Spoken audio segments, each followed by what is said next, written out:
Hello everybody, welcome back to another game of Rory Story Cubes. Once again I have my dice available here, of which I shall take 9 out of the bag, which I'm going to do right now while I'm talking. Oops, there we go. This is 1, 2, 3, 4, 5, 6 of them already. All we need is 3 more dice. 7, 8, 9, there they are. And of course I'm going to roll them and then I'm going to position them for you over here, and then I'm going to tell a story. But before I do that, you can of course pause the video to see if you can make a story of your own out of the dice that I'll be rolling, and then we'll see how creative we both are. As long as you post them in the comment section below so I can read them, because I like to read them. Alright, here come the first 4 after I pull this off, whatever that was. Oopsie. Let's see now. Here is the guy from Time and Space. Here is a whip. My underground is a little bit bumpy today. And this looks like a gauge of some sort. There's something underneath here. It's annoying. Somebody either pushing or pulling, or I don't know what he's doing. Hanging onto a tree, or I don't know. Some type of weird acrobatical thing. So that's what he's doing. Next 5. Ambulance, he might need one of those after a while. It is apparently 4 o'clock. There's an arrow pointing over here. This is Icarus flying toward the sun. And then we have somebody with a very long shadow. Okie dokie. I believe the only one of the original set here are these two, actually. I think this one's also one of the original sets. I think the house, yeah, I'm pretty sure that's also part of the original set. Okay, there you go then.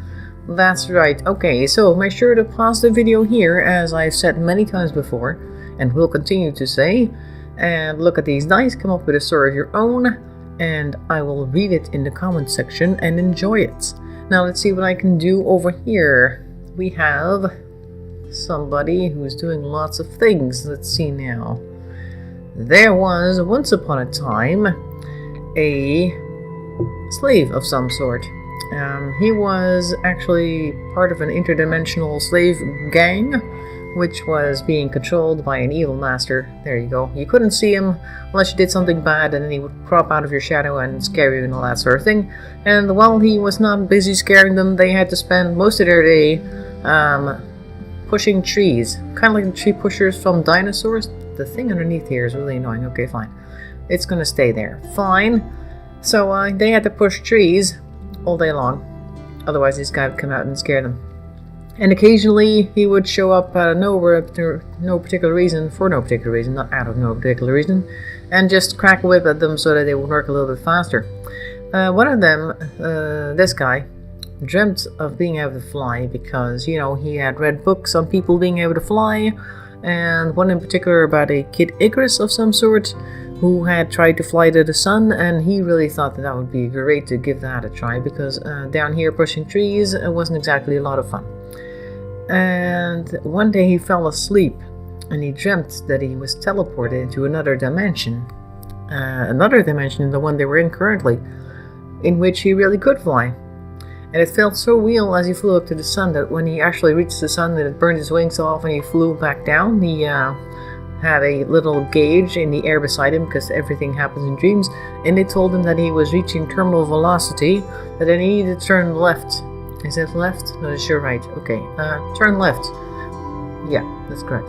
In order to save himself, and but he wasn't sure what that was, so it wasn't on time, and ended up crashing and falling into the ground, needing an ambulance to bring him back to health, which wasn't a lot of fun. Actually, he spent a lot of time in that dream, having broken bones and having to recuperate and learn how to walk again and all that sort of thing. And at the end of it all, he was very glad to leave the hospital and go back to tree pushing, which turned out as well that it was just a regular morning, because he had woken up. Instead of being dismissed from the hospital, he was actually just awake in his bed, once again back to his work. And everybody else just kind of did the same thing, because even though he had learned to fly in his dream, he also learned that there were consequences, and he figured that maybe flying wasn't the best thing for people out there, particularly not this type of slave, so he would have to work on some other plan to get out of there, other than trying to fly. Which of course he spent some time thinking about, and most of his thoughts and plans were worked out in his dreams, and occasionally they would work in his dreams, and then he tried them in real life, but most of them failed, and he ended up back in the ambulance. And that went on for quite some time, until he finally managed to set himself free from the boogeyman, and all of his friends ran out there with him, this time taking a right turn to freedom. The end. Couldn't really come up with a good ending for that, but the end works. So the end always works, so that's why you should always use it. Well, almost always. Sometimes it's a to be continued, and then you can write another story. Anyway, the next 9 dice for our next story. I hope you're doing well in the meantime. 1, 2, 4, 6. I don't tend to ask that, but I do want to know. So if you're doing well, let me know, and if you're not doing well, let me know as well, because you don't always have to say that you're fine. I know that not everybody's fine all the time, and these are the next 9 dice. There we go. Let's go take a look what we can make out of these. Perhaps this interstellar slave will actually manage to free himself without ending up in an ambulance. Who knows? Let's see what we get first of all. If we even, get anything interstellar. Because I don't know if that dice is among it. This person is digging a hole or filling a hole. This one is burning a paper. This is a chess piece. Annoying bump once again. Amoeba or bacteria, whatever you like. Next 5. Up. And this is a throne. And this is a sheep. Shaun the sheep? Maybe. This is a med kit. And this is an astronaut. Didn't we see him last time with the monkey? Yeah, we did. And here is an alarm of some sort. Okay, once again, make sure to pause the video so you can take a look at the dice and come up with a story of your own and post it in the comment section below. Trying to vary my way of putting that message across. I don't know if it's working. Either way, let's see now. We have a person who was once an astronaut, because we have him. And he had spent some time in space. And there was a lot of things that happened there. And occasionally he would have some alarms go off in his space station, and he would like go and check it out. And usually it was nothing, like a few things that he needed to rearrange. New alignments need to be made in certain equipment or whatever it is that you need to do. You need to push some buttons sometimes. But one day, he had a very unusual experience because a certain space bacteria had gotten inside the vent system, and it had stuck into his brain, and he started to hallucinate all sorts of things. Like, one day he hallucinated he was actually playing chess with a bunch of sheep. Not one sheep, just a whole bunch of them together. And then the next he dreamed that he was, or actually thought that he was some type of space king on his throne out there in the orbits. And this went on for a while, and he occasionally wrote some letters, and he, letters to his subjects on Earth, of course, because he was the space king after all. But after a while, he got to his senses because he managed to find the med kit and take a antibacterial medicine to get the bacteria out of the system. Even though it was a space bacteria, it did actually work, the medicine, because it was a very potent antibacterial vaccine, or whatever you would like to call that pill. And so he was able to return to Earth. But once he returned to Earth, he got all of his personal effects out of the shuttle that he had brought back down with him. And he noticed all the letters that he had written, and he decided to burn them because they were fairly offensive in some places. He had written down all sorts of things that he wanted to change on Earth, and some of those things were not very politically correct. And after he was done burning them, he also buried the ashes to make sure that nobody ever got to them again. That they would just go back into the Earth along with his memories of this strange time. But he didn't actually report to his medical staff about the amoeba. They had him checked out, and they found a few traces, so they were able to identify what it was. And then it disappeared into a lab somewhere, and nobody ever heard from it again, except for the scientists who were working on replicating it so they could maybe perhaps use it to mind control people. In some potential war situations, you never know, because these things tend to happen, but they don't tend to share it with you and I. Alright, but for him, that was all there was really going on. He was going to go on to another space mission, this time with more medication to, or vaccine rather, to make sure that this guy wouldn't bother him a second time. So he did help science in a way by making sure that people would be vaccinated against the bacteria before going out there and doing all kinds of things, because he had been out of the loop for a couple of days there while he was still under the influence. And that made things a little bit more difficult on the space mission. Never mind though, he managed to fix it, and now he's back to doing his job as a regular astronaut. and he lived happily ever after. At least the next few generations did, and then the war broke out, and they used this stuff to get hold of the soldiers of the other side, and it worked quite well for a while, and then of course things went badly, because these things tend to happen when people start using things that they can't fully understand. Either way, that was that. It was also the end of this guy's story, even though the world kept going, and things happened like way beyond his years, so don't need to go into that, otherwise we'll need more dice in order to explain what the hell happened there, because these will not suffice. So that was the end of that story. I'm gonna move these guys aside as well. There we go. Oops, out of the screen. There they go.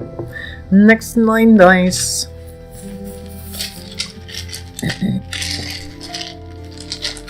Here we have, I think, 5. Yes, 5 dice. Zeus is among them, and this should be another 4. There we go. This one's drying laundry. Okay, I'm gonna roll them. Put these guys aside for a moment. Yep. The first 5, we have lightning. Well, that's good if we have Zeus. I don't think we do. No, he's not among them. And we have somebody knocking on something. And a very large person with a very small person. Or at least 2 people with a relative size difference. This is somebody looking slightly upset. And here is a hamster wheel. Next 4. This is a ship of some sort, sailboat. And a fish, how appropriate, a horse from a carousel, and skull and bones. Because you can't have a story without a secret society. Okay, so make sure to pause the video here, take a look at these dice, come up with your own story, post it below. Meanwhile, I'm going to take a look what I can do with these. Let's see now. There was... I don't know what there was, but we'll see what there was soon. There was a fish.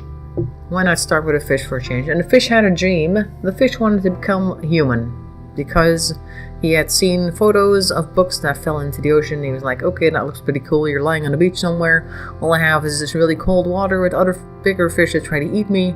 And all the other fish of my type aren't interested in me, so I can't even mate. So I'm kind of lonely. I'd like to go out there and be a human.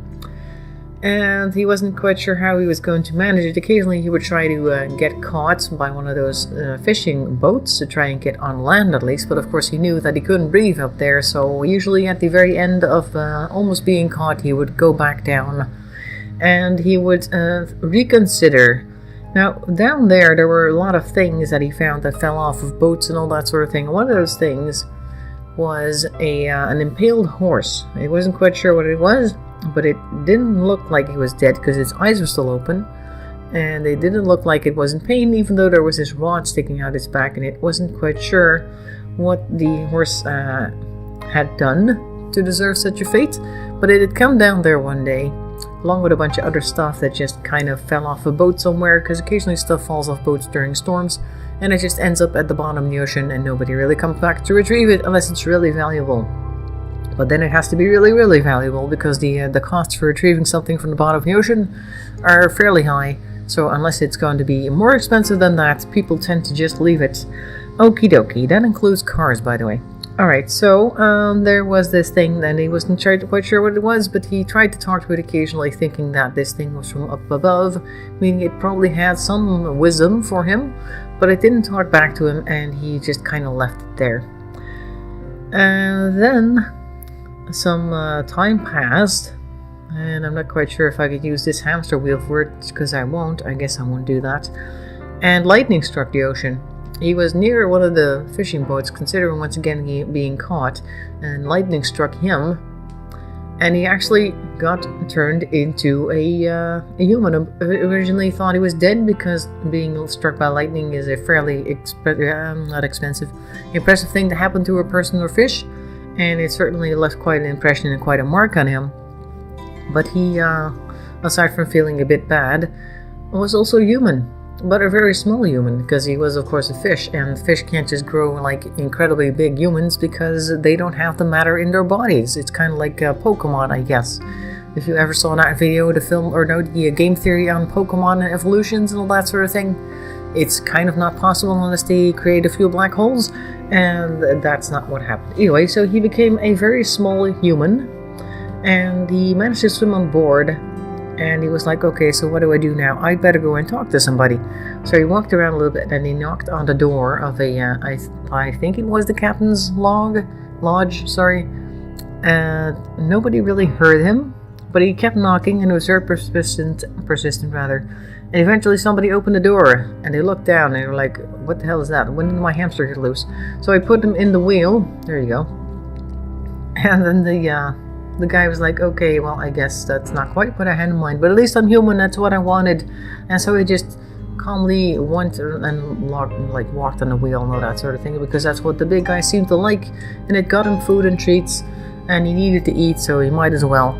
And other than that, it wasn't so bad, actually, because he was also getting some exercise, and he was on the ship, meaning that he would eventually reach dock, and then he could go out and find other people to talk to. So for the time being, he pretended to be a hamster, until such a time as the boat would dock somewhere and he could run away and knock on some other people's doors to learn other things about being human. But his wish was granted, so he was a happy fish person after all. So that was 3 stories. I hope you enjoyed it. I'm hoping that your stories are going to be just as much fun to make, and of course you'll leave some behind for me to read. I'm going to say thanks for watching, and I'll see you next time, and bye bye for now.